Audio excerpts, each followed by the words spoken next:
Time for Alamogordo Town News on Crazy Radio. I'm Anthony Lucero. When it comes to news on KALH, weather always comes first. Gusty winds and dry conditions will continue to produce elevated to critical fire weather over the southern high plains and the eastern Florida peninsula. Locally critical fire weather areas are going to continue along the Gulf Coast and the northern plains. 2 Pacific storms are going to impact the northwest with heavy mountain snow and low elevation rain today into tomorrow. Closer to home, it's going to be breezy this weekend. Very dry, warmer temperatures to finish off the month of March. Tree pollen has climbed up to moderate. Dust and dander remain extreme, so allergy sufferers be advised. And those who suffer with sinus issues and asthma, those ailments will be triggered today as well. We'll have another look at the weather following this news. This is Range Control with roadblock information for Friday, March 21st. Roadblocks are subject to change without notice. Highway 70, Highway 380, Highway 54, Owen Road, Nike Avenue, and War Highway are scheduled to remain open all day. The Gale fire burning in Otero County is now 10% contained at last check. Communities were placed back to set instead of go, meaning evacuations have been lifted. The 238-acre fire was discovered shortly after 3:20 p.m. on Tuesday, located around 2 miles west of Mayhill. The cause of this fire is still under investigation. The Astro Vikings robotic team are having a few fundraisers to earn the over $50,000 needed for their Alamogordo teams to travel and compete. We spoke with Coach Dr. Sarah. So we have a pancake breakfast at Alamogordo High School this Saturday morning from 8 to 10, where people can come and buy pancakes for $10. They get 2 pancakes, 2 sausage links, and either orange juice or coffee. We can have that to go as well. Hear that interview in full on the Crazy Radio YouTube channel. It's actually a lot of fun. We even talked to some of the kids. As we wrap up the month of March, keep in mind, so it's time now to recognize the most improved students of the month. That's right, Anthony. We have 9 kids, 3 middle schools, the 6th, 7th, and 8th grade in each middle school. The Hallman Middle School, the 6th grader is Xander Figueroa, and the 7th and 8th grader, this is the first time this has ever happened, Anthony. They're brothers and sisters. We've had brothers and sisters recognized, but not in the same month. So the 7th grader is Zoe Alcutt, and the 8th grader is her brother Dyson Alcutt. And now for Chaparral Middle School, in the 6th grade is Lily Gallegos. In the 7th grade, we have a repeater, and that's Jose Hernandez. In the 8th grade, we have Johnny Gabriel Ray Russell. Jose Hernandez, the 7th grader, was selected by his 6th grade teachers last year in February. In Mountain View Middle School, we have the 6th grader, Noah Dotson, the 7th grader, Hector Hernandez, no relation, and 8th grade, Ishmael Lazo. So those are our 9 kids. Ned Klein from the Kiwanis Club. You can hear that interview in full on the Crazy Radio YouTube channel. Well, today is Friday. It's time for a cat chat from Katy City. Today I'd like to feature a few mostly overlooked cats. They do not get many lookers because they are shy and waiting for a person to approach them, or they may never have gotten past their initial fear of people. Here are 4 shy cats that just need a patient and caring human to lavish one-on-one love and attention to bring out their very best kitty personality. Harley and his sister Gracie are attractive 2.5-year-old kitties. Harley is black and white, and Gracie is gray and white. Both are tabbies. They were raised and socialized in a foster home with a very loving foster who adored them. The foster said Gracie and her brother Harley were some of the sweetest kittens she'd ever fostered. Although they were afraid at first, they soon settled into a routine. Each morning they were in their usual places waiting to begin their day with their foster, eating their breakfast, and getting some pets. Harley and Gracie are very playful. They sit on her lap and watch TV. The foster had great interaction with them. However, since leaving the foster home and arriving at Kitty City, Harley and Gracie are a bit shy around people. We can occasionally get in a pet or two, but they just don't respond to our attempts to pet them or pick them up. These 2 sweet siblings need a forever human who will be patient and loving. The reward will be the emergence once again of the sweet natures of this brother and sister. Until then, we continue to show Gracie and Harley lots of love and attention and play with them, which they really enjoy. Dominique is a very pretty Lynx Point Siamese. At 8 years old, she's a senior kitty. Dominique has always been, still is, and will remain a shy and timid kitty. She never displays aggression and does enjoy pets on her head. At times, Dominique will follow a worker around while they're in her room. Dominique enjoys her quiet life in her room.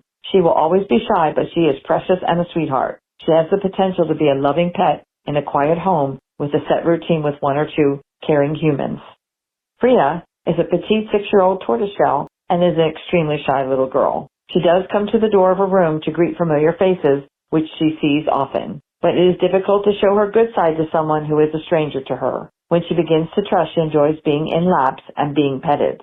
She purrs very softly. Priya has a unique look. She is a tortoiseshell but has a Persian face. She's very cute and has lots of potential to be an adorable lap cat with a gentle person. Come visit Harley and Gracie and Dominique and Priya at Kitty City at 56 Stanley Ranch Road, Monday through Saturday, 8:30 a.m. to 12 noon. These precious shy kitties need a gentle forever friend. Or visit our website at www.kittycitynm.com to see all our cats and kittens now available for adoption. This Saturday, March 22, come to the White Sands Mall from 10 a.m. to 4 p.m. for the Kitty City adoption event. Cats and kittens from Kitty City and cats and dogs from Alamogordo Animal Control will be waiting for their forever family to come get them. I'm Kathy Denton, and this has been this week's edition of Cat Chat. I'll be talking to you next week from Kitty City. Kitty City and you.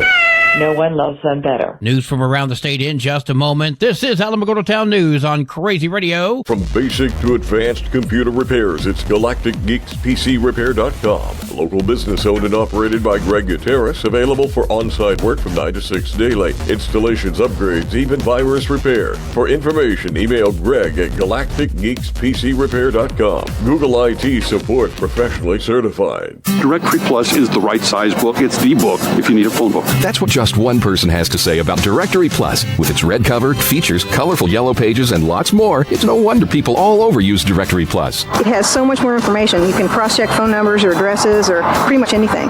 Look on the plus side, Directory Plus. I'm a big fan of Directory Plus. Local news from local perspectives, from local voices. AlamogordoTownNews.org. Local sports, local events, and local happenings and more. Nonprofit owned and operated by Second Life Media. We are Otero County. AlamogordoTownNews.org. Heard daily on Crazy KALH Radio 95.1. Clovis police have arrested and charged 42-year-old Christopher Gibson with kidnapping and aggravated battery. Police responded to a Clovis massage parlor where they found a 60-year-old woman bleeding from wounds on her head and body. She was transported to Lubbock with life-threatening injuries. No update on her condition. New Mexico State Police located Gibson behind Albertson Market in the process of changing his clothes. When he saw the officers, he tried to take off on foot. That didn't last too long. He's also been identified as a suspect in a second criminal event at a massage parlor. This happened on March 14th. That one includes battery and robbery. This case is still being investigated, and a warrant will be issued with additional charges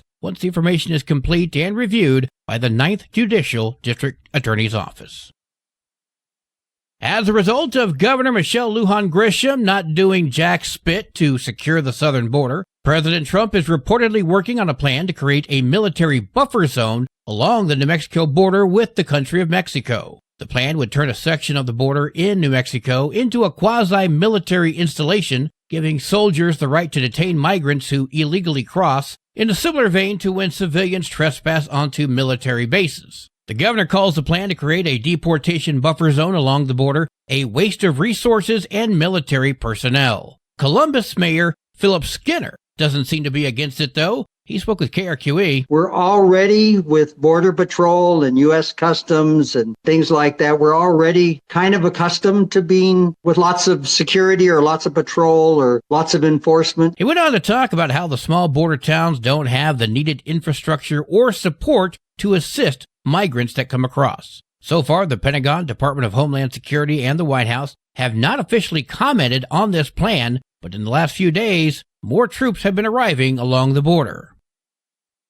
Governor Michelle Lujan Grisham has signed a pair of bills aimed at benefiting the state's veterans. HB 47 implements a constitutional amendment to increase property tax exemptions for vets from $4,000 to $10,000 and sets a proportional tax exemption for disabled vets to match their federal disability rating. In the meantime, House Bill 161 allows veterans free access to state parks. That includes unlimited day use and camping passes. These changes take effect on July 1st.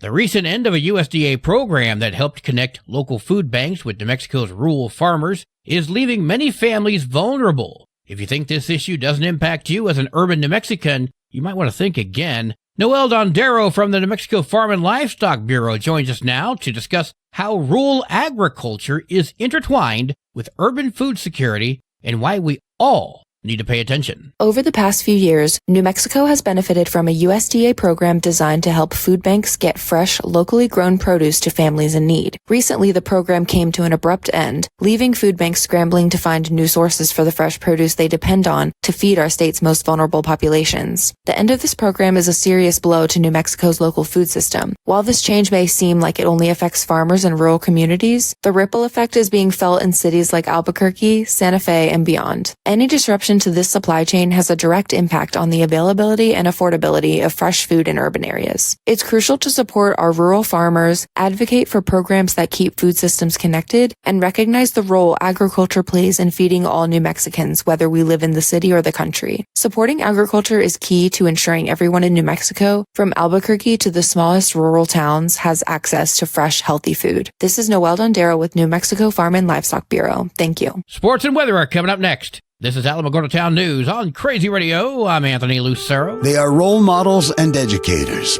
Their work requires a great deal of time and energy for very little pay.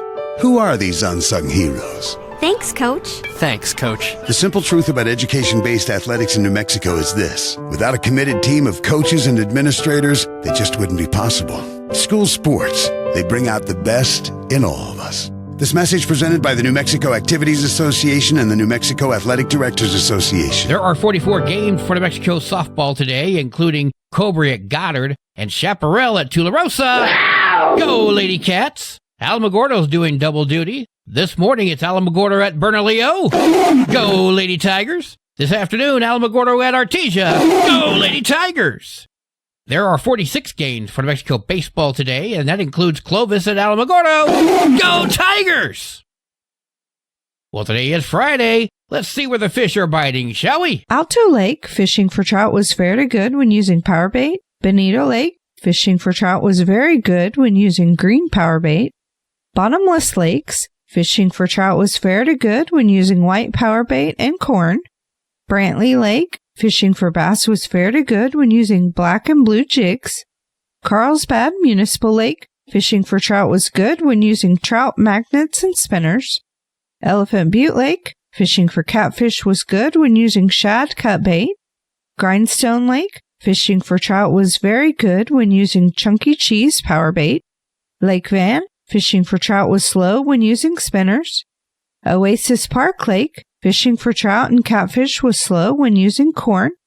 Alto Lake, Rock Lake, Bonito Lake, Carrizozo Recreation Lake, Chaparral Park Lake, and Grindstone Reservoir were just some of the area waters stocked this week. And our catch of the week is, drumroll please, Daniel caught 7 bass using black and blue jig at Brantley Lake. That's it for this week. Join us next week as we tell you the fishing hotspots and what they're biting on. For Crazy Radio, I'm Christy Lepis, reminding you to take your family fishing. Your Crazy Radio spot-on weather forecast for the Tularosa Basin today calls for sunny skies, winds gusting up to 13 miles per hour. Mostly clear tonight, winds gusting as high as 15. Sunny tomorrow, winds gusting up to 25. Your high today in the basin, 71, low tonight of 45, high tomorrow, 79 degrees. In Cloudcroft, sunny skies today, winds gusting up to 13 miles per hour. Mostly clear tonight, winds gusting up to 15. Sunny tomorrow, winds gusting up to 31. Your high today in Cloudcroft, 52. Low tonight of 35. Wind chill's going to make it feel like it's 31. High tomorrow, 56 degrees. Local breaking news can be found on our website, alamogordotownnews.org, and learn more about Crazy Radio by visiting kalhradio.org. You can also check out the Crazy KALH Radio YouTube channel. That's where we post our daily newscasts, complete interviews, and other information which concerns everyone in the Tularosa Basin. Be sure to give this video a like and subscribe to our channel if you've not done so already. That way you too can remain informed of the goings-on in the Tularosa Basin. And that concludes this Friday edition of Alamogordo Town News on Crazy Radio. I'm Anthony Lucero. Enjoy your weekend.